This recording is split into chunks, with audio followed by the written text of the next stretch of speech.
Сликата со ѓубрето во главниот град на секаде е различна. На едни места контењерите се преполни внатре и надвор, на други ѓубрето е собрано, но околу контењерите останале несобрани кеси и отпад, а има локации каде што се е чисто и уредено. Граѓаните велат дека вината е поделена. Од една страна, отпадот не се селектира и често фрлаат се во најблискиот контењер, вклучително и душеци и градежан шут, на кој таму не му е место.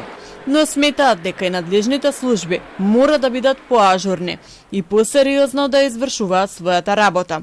Се сомневаат и во политичка позадина на проблемот.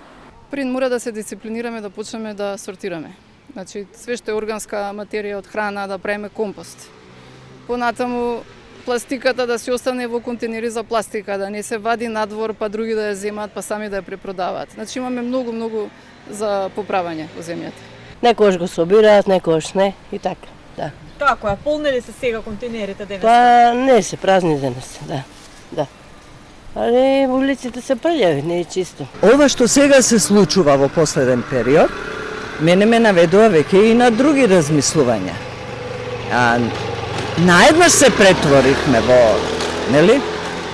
Некако работиве се раѓаат во еден момент кога не ги очекувате и се нижат само, нели? Сега гориме, сега ѓубре, сега ова, сега она. Сето тоа мене нешто ме наведува и на други размисли. Дека тоа и свесно се прави. Според информации на Телма, проблемите се уште подлабоки. Старите и дотраени возила на јавното предпријатие, комунална хигиена, не се сервисираат и не се набавуваат нови. Сегашните камиони се користат со години, без прекин, во сите 3 смени, што дополнително отежнува состојбата во собирањето отпад. Официјално, од предпријатието негираат дека ова е главниот проблем и тврдат дека се фрла премногу ѓубре и дека не можат да постигнат сочистење. Но одржувањето на чистота не е единствен проблем. Денеска со свирежи пред градското собрание протестираа вработените во јавното предпријатие Паркови Зеленило. Незадоволни се бидејќи се уште не ја добиле платата за август. Не им е исплатен ниту регресот за 2022 година, ниту новогодишните награди. Бараат редовна исплата на плата најдоцна до 15 во месец. А предупредуваат дека протестите ќе продолжат ако нивните барања не бидат исполнети. Еве се августовска плата немаат земено, а денеска е 28. Набрзо ќе немаат и здравствено осигурање. Ние бараме градот Скопје да обезбеди парични средства за услугите што ги вршат и Флораком, и Луна, и Паркови Зеленило.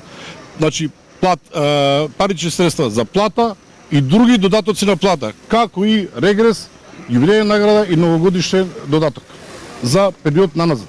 Од град Скопје вела дека надлежноста за исплатите и работните активности е на јавното предпријатие Паркови Зеленило, а одлуките ги носат управниот и надзорниот одбор, избрани од Советот на град Скопје. Порачуваат сите одговори да се бараат во Паркови Зеленило. Ова не е прв пат работниците од Флораком и Луна, фирми ќерки на Паркови Зеленило да протестираат поради неисплатени плати.